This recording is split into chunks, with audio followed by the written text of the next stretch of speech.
what happens with China? Like, how does that unfold? We've got some mid and long-term trends, and then there's a couple of really acute ones that are going on right now. Let's first deal with the longer-term ones. Finance doesn't work in China the way it does here. The Chinese will throw a bottomless supply of capital against anything in order to make sure that people have jobs. It doesn't matter if there's a product on the back end, really, as long as the people are working. So everything that people say about the U.S. Fed is actually true to an order of magnitude higher in China. Yeah. So the U.S. dollar is the global currency. It's the medium of exchange. It's the store of value. It's the lubricant for the number one economy and 2/3 of the top 20. The yuan is used just in China. It's not internationally traded, and they regularly expand their money supply by 5 times as much as we do.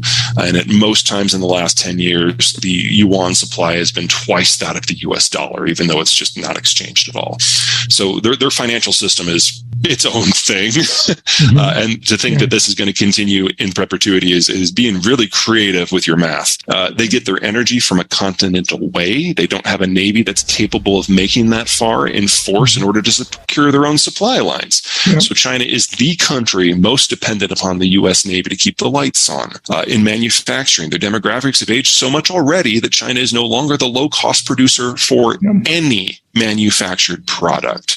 There is not a product that the Chinese make that cannot be made in North America at a lower price point. Now, you have to build the industrial plant first. So I don't mean to suggest we can flip a switch and it's all here tomorrow. But it does mean that anytime there's a hiccup in the Chinese system for any reason and somebody relocates, they never go back. Because it's better with a shorter supply chain, with less energy, with less transport, with more efficient labor closer to home. There's not a sector where that doesn't work. And then in terms of industrial commodities, kind of an echo of what's going on with energy markets, they have to get it from half a world away. They can't go at it and get it themselves. They are completely dependent upon the globalized system as enforced by the American Navy. So any of these issues by themselves are country killers, independent of the demographic situation. And in the short term, I think we're seeing the whole system go belly up. I think it's safe to assume that most people have relatively formed opinions about whether the COVID vaccine is the way to go or natural immunity is the way to go. But I think if we're all really being honest with ourselves, we will admit that people on the other side of that divide have some relevant points that are worth discussing. And we certainly know that if you have both, you're in better shape. Neither of those are options in China. I think Apple's the best example there. Apple is the American company that has ignored the writing on the wall the most. And every time there's been a health issue with COVID or a trade war with Trump or Bernie Sanders coming out and beating the trade drum, every time something has happened, an explosion of genocide in Xinjiang, the crackdowns in Hong Kong, they've ignored it and they've doubled down. So they are the American company most committed to China. Over 90% of their supply chains within China now. And as of last month, even they started looking for alternatives. Everyone is on their way out because China is no longer a reliable manufacturing partner. We've been living in the most atypical, bizarre period in human history. The very concept of globalization, the idea that you can participate in some sort of supply chain or source some product or sell some product on the other side of the planet, this has never happened before without some degree of military control and escort. But at the end of World War II, the Americans scrapped the old imperial system that generated the war, and we said that we would patrol the global ocean so that anyone could play.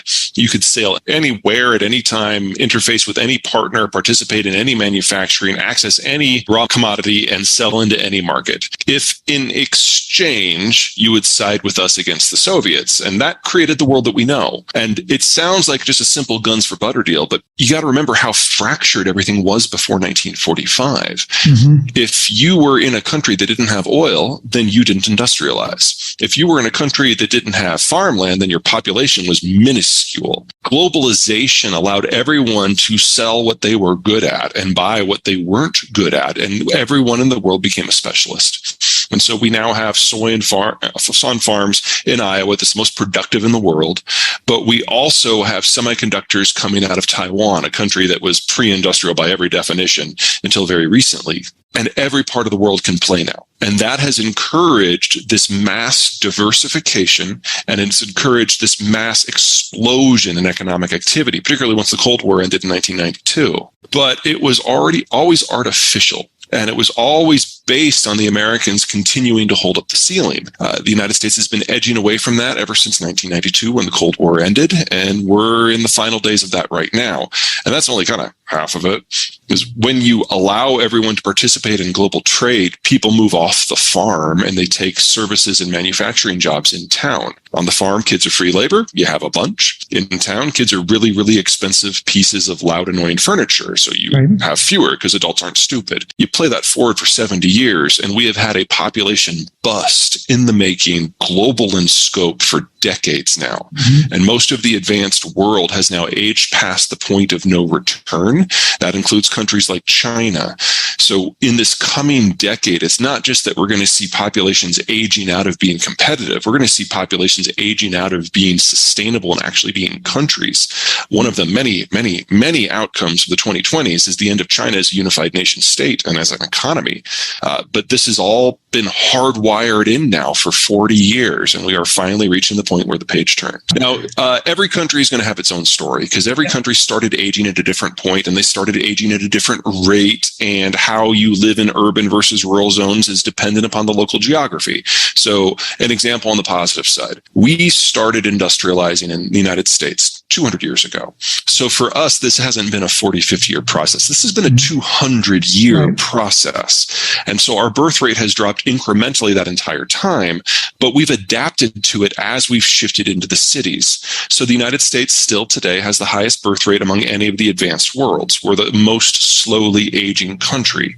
But if you go to a country like, say, China, that only started the industrialization process in about 1985, they crammed 200 years of economic advancement into 40 years. That also means they crammed 200 years of demographic adjustment into 40 years. Historically, capital and demographics have not been intertwined. Now, yes, as you age, your net worth increases, and as you age, you become more adventurous with your investments, and that drives more economic activity. And then when you retire, you cash it all in and go to T-bills because you won't be able to stomach any sort of market turning or currency turning. That's been true since the dawn of recorded history. There's nothing new there. What is new is the demographic profile has changed. So in a pre-industrial world, you had very few 60-somethings. You had more 50-somethings and yet more 40-somethings and on down. It built a pyramid. What industrialization and urbanization has done is change the shape of the pyramid. In some countries like the United States, it's more or less a chimney, but with a bulge for the baby boomers. In some like Germany, it's a diamond with more people in their 50s than their 40s than their 30s than their 20s, and then narrowing up as you would expect at the top. What's happening globally right now, not just with the American boomers, is that we've got this big cadre of people in their 60s who are moving into retirement, and they are a bulge in the structure. So instead of just a small group of people relative to the overpopulation that are moving on and changing their investment portfolios, we have the single largest generation in our history doing that. And on average, they will have completed that transition by the end of this year. So we go from having some of the richest, most liberal, most open, most liquid capital markets we've ever known to something that's a lot closer to the opposite in less than a year.